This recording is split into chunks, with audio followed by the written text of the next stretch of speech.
Hi అండి, ఈరోజు మా అమ్మ రొయ్యల పలావ్ చేస్తున్నారు. కుండలో ఎలా తయారు చేస్తున్నారు చూద్దాం. ముందుగా ఆయిల్, రొయ్యలు అండ్ కొంచెం పసుపు, ఉప్పు వేసి ఫ్రై చేసుకోవాలి. తర్వాత దానికి క్యారెట్, ఆనియన్, పచ్చిమిర్చి తరిగి పెట్టేసుకుందాం. కరివేపాకేసి ఫ్రై చేసుకోండి. తర్వాత బియ్యం తీసి రెడీ పెట్టుకుంటున్నా. అది పూర్వకాలం మా బియ్యం డబ్బా.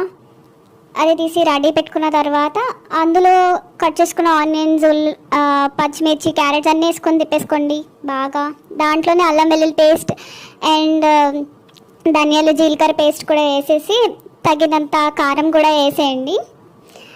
బియ్యం ఎంత తీసుకుంటారో దానికి డబల్ వాటర్ తీసుకుని దాన్ని మరిగించుకొని, అది మరిగాక దాంట్లో బియ్యం వేసుకొని కుక్ చేసేసుకుంటే మనకి వేడి వేడి వేడి బిర్యానీ అంటే పలావ్ రెడీ. ఇప్పుడు టేస్ట్ ఎలా ఉందో చూసేద్దాం. సూపర్. సబ్స్క్రైబ్.